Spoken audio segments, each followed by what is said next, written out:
Welcome back to WTOL 11 Your Day. They're part of the family, and nothing hurts more than when a beloved pet disappears. But while social media might be an aid to help you retrieve your missing furry friend, there are folks out there willing to take advantage of your emotional state. Dick Epstein of the Better Business Bureau joins us with more on lost pet scams. Good morning, Dick. Thanks for joining us. Yeah, good morning. Yeah, this actually is a real scam. And I remember when I'm a Sheltie person. I've had 3 Shelties. And when our dog ran away for a while, he came back, but my wife was just frantic. I mean, you can't, the pets are so important to us. Well, anyway, when I'm on Nextdoor or Neighbors or Facebook, I see notices every day. My cat's disappeared, my dog's disappeared. Can anybody help find them? And a lot of times you'll put your phone number, other details on the listing, or your email address so that people can text you. And you offer a reward. Now that's important. If you offer a reward, a few days later, you might get a text message and it says, "We found your dog."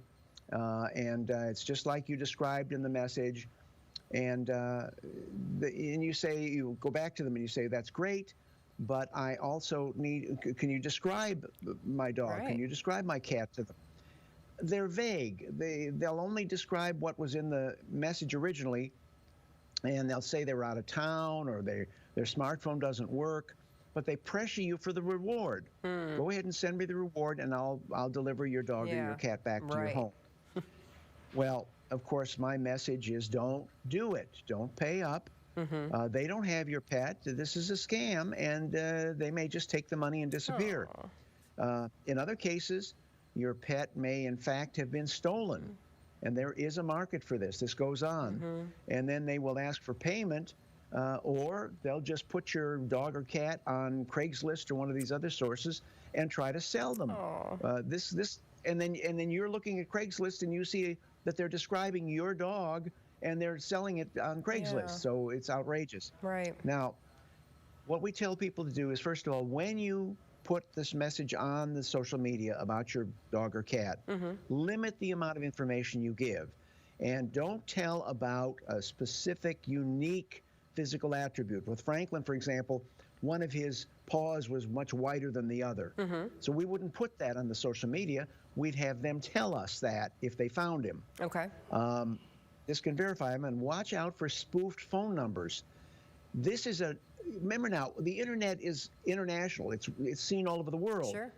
The bad guys can literally be in a distant city, but they can spoof the phone number to make it look local and claim they have your pet even when they're in a distant city. So say, "Can I call you back? Can I call you back at this number?" And they say, "Oh, no," and they'll give you a different phone number with a different area code, and you realize that it's not local at all. Yeah, that's a red flag, Yeah, most obvious is insist on a photo or go on FaceTime. Let's FaceTime and see the dog or the cat.